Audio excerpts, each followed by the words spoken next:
Have you ever wanted to describe your personality in English but suddenly forgotten all the words? Maybe someone asked, "What do you like?" Or "How would you describe yourself?" and your mind went completely blank. You're not alone. Many English learners know words like happy or nice, but when it's time to talk about who they really are, they lose confidence. That's exactly why we're here today. All right, let's get started. Leo, can I ask you something? Of course. What's on your mind? The other day, someone asked me to describe my personality in just a few sentences, and I realized that's actually a harder question than it sounds. I know exactly what you mean. It's funny because we know ourselves so well, but putting our personality into words isn't always easy. Exactly. I found myself thinking for several seconds before answering. What did you end up saying? I said that I'm a calm person, I'm curious about learning new things, and I enjoy helping people whenever I can. That sounds very accurate. Those are definitely some of the first words I'd use to describe you. Really? Absolutely. You're patient, too. I've never seen you panic, even when something unexpected happens. Well, maybe on the outside I look calm. Inside, sometimes I'm worrying about everything. I think that's true for a lot of people. We often look more confident than we actually feel. That's a comforting thought. So let me ask you another question. Go ahead. If someone met you for the very first time, what would you hope they noticed about you? I think I'd hope they noticed that I'm friendly and approachable. Approachable. That's a wonderful word. It really is. For everyone watching, approachable means that people feel comfortable talking to you. If someone is approachable, they seem friendly, welcoming, and easy to start a conversation with. That's a useful word because instead of simply saying, I'm nice, you can say, I try to be approachable. Exactly. It sounds much more natural. How about you? How would you describe your personality? I'd probably say I'm outgoing. Really? Most of the time, yes. Can you explain what outgoing means? Sure, an outgoing person enjoys meeting new people, talking to strangers, and being around others. They usually feel comfortable in social situations. That makes sense. Although I wasn't always like that. You weren't? Not at all. When I was younger, I was actually very shy. That's surprising. Most people say that. What changed? I think life slowly changed me. I started traveling, meeting people from different cultures, working with different teams, and little by little, I became more confident. So it wasn't something that happened overnight. Definitely not. I like hearing that because sometimes people think personality never changes. I don't believe that. Neither do I. I think parts of our personality stay the same, but we also grow through our experiences. I completely agree. For example, I still enjoy quiet evenings at home, even though I also like social events now. That's true. People aren't just one thing. Exactly. Sometimes people ask, are you an introvert or an extrovert? As if there are only two choices. Right. But many people are somewhere in the middle. I think so too. For example, I enjoy spending time with friends, but after a busy weekend, I usually need some quiet time to recharge. Recharge is another useful word. It is. Normally we use recharge when talking about batteries, but we also use it for people. If you recharge, you recover your energy after being busy or stressed. Exactly. So when you say, I need some time to recharge, people immediately understand that you need a little peace and quiet. That's a phrase I use all the time. Me too. Do you think people describe themselves accurately? That's an interesting question. I think sometimes we're either too critical or too generous with ourselves. I agree. Some people only see their weaknesses. While others only talk about their strengths. Exactly. If I had to describe you, I'd also say you're thoughtful. Thoughtful? Yes, Can you explain that word? of course. Actually, could you repeat that one more time? Certainly. I didn't quite catch it. No problem. I said thoughtful. Oh, thoughtful. A thoughtful person pays attention to other people's feelings. They consider how their actions affect others. It's different from simply being intelligent. That's a beautiful word. It really is. And thanks for repeating it. Anytime. By the way, everyone watching, notice what I said. Good point. I didn't pretend I understood. I simply asked, could you repeat that one more time? That's exactly what confident English speakers do. Nobody understands every single word all the time. Even native speakers ask people to repeat themselves. That's true. So never feel embarrassed about asking someone to say something again. Let's keep talking about personality. Sure. What's one quality that you're really proud of? I'd say I'm dependable. Dependable is another excellent word. I like that word because it means people can count on you. If you make a promise, you keep it. Exactly. If your friends need help, they know you'll be there. That's the kind of person I try to be. I think that's one of the best compliments someone can receive. I agree. For me, I'd like people to think I'm kind. You definitely are. Kindness doesn't have to be something big. Not at all. Sometimes it's simply listening carefully, smiling at someone, or being patient when another person is having a difficult day. I couldn't agree more. I also believe personality is reflected in small daily actions. That's a wonderful way to say it. For example, how we treat waiters, cashiers, coworkers, neighbors,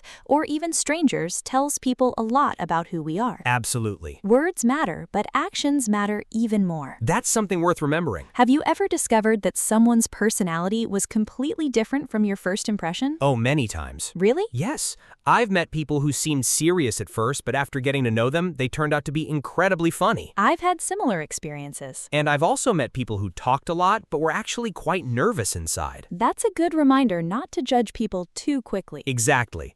First impressions can be helpful, but they don't tell the whole story. I think getting to know someone's personality takes time. It certainly does. And that's one of the reasons conversations like this are so valuable. I agree. The more we talk to people, the more we understand that everyone has a unique personality. And sometimes we even discover new things about ourselves through conversations. That's true.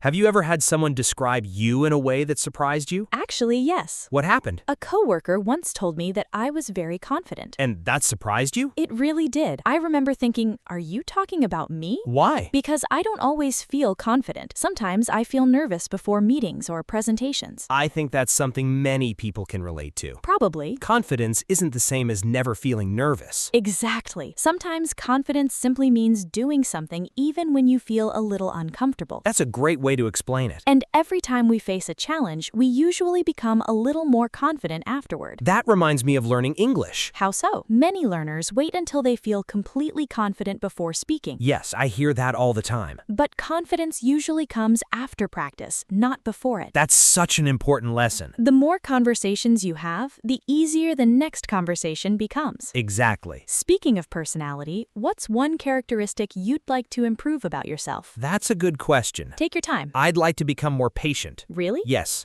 I can be patient with other people, but sometimes I'm impatient with myself. I understand that completely. If I don't learn something quickly, I sometimes become frustrated. I think many people expect too much of themselves. That's probably true. Learning any new skill takes time. Whether it's learning English, Playing an instrument, starting a new career. or simply building better habits. Exactly. Progress is usually slower than we'd like. But if we keep going, we eventually notice how much we've improved. That's one reason I enjoy looking back at old notebooks or journals.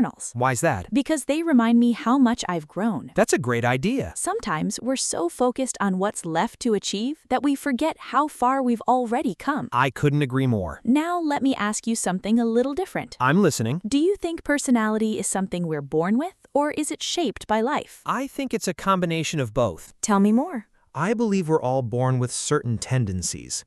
Some people naturally enjoy meeting others, while some prefer quieter environments. That makes sense. But our experiences also shape us. Can you give an example? Sure. Go ahead. Imagine someone who moves to another country. Okay. At first, they might be shy because everything feels unfamiliar. Right. But after making friends, learning the language, and becoming comfortable with their new environment, they may become much more confident and outgoing. That's a wonderful example. Life constantly teaches us new things about ourselves. I also think the people around us influence our personality. Definitely. When we're surrounded by positive, encouraging people, we often become more optimistic ourselves. That's very true. And kindness has a way of spreading from one person to another. It really does. Speaking of optimism, would you describe yourself as an optimistic person? Most of the time, yes. Even during difficult situations? I try to be realistic without losing hope. I like that answer. Optimism doesn't mean pretending everything is perfect. Exactly. It means believing that problems can be solved and that tomorrow can be better. That's a very healthy way to think. What about you? I'd say I'm optimistic too, but I also try to prepare for challenges. So you're hopeful but practical. That's probably the best way to describe it. Another thing I've noticed is that people often confuse personality with mood. That's a great point. Someone can be quiet today because they're tired. That doesn't necessarily mean they're shy. Exactly. Or someone can be energetic because they're excited about something. That doesn't automatically mean they're always outgoing. Our mood changes every day. But personality is usually more consistent over time. That's an important difference. It certainly is. If someone watching wants to improve their English while talking about personality, what advice would you give? I'd start simple. How simple?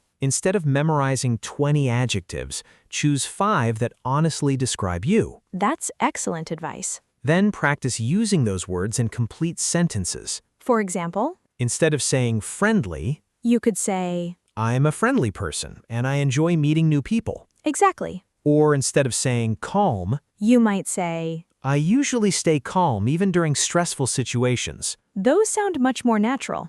And once you're comfortable with those sentences, you can slowly add more details. Learning step by step is always more effective. Absolutely. Before we finish today's conversation, let's each describe ourselves using just a few sentences. Great idea. Would you like to go first? Sure. Go ahead. I describe myself as friendly, dependable, and curious.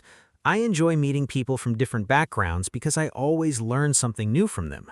I like working towards personal goals, but I also believe it's important to enjoy the journey and not only focus on the destination. That sounds very authentic. Thank you. Now it's your turn. We're listening. I'd describe myself as calm, thoughtful, and kind. I enjoy meaningful conversations, learning new skills, and helping people feel comfortable. I believe everyone has something valuable to teach us, so I always try to listen carefully before forming an opinion. I think that describes you perfectly. Thank you. That means a lot. It's amazing how just a few sentences can tell people so much about who we are. And remember, your personality isn't about using complicated vocabulary. It's about expressing yourself honestly. The best conversations happen when people are genuine. Exactly. And that's the end of today's conversation. We hope this discussion helped you learn new vocabulary and gave you more confidence talking about your personality in English. Remember, you don't need to sound perfect to have a great conversation. Speak naturally, use simple words, and don't be afraid to let your personality shine through. That's what makes every conversation unique. Here's a fun challenge for you. In the comments below, describe yourself using 3 personality adjectives in one complete sentence.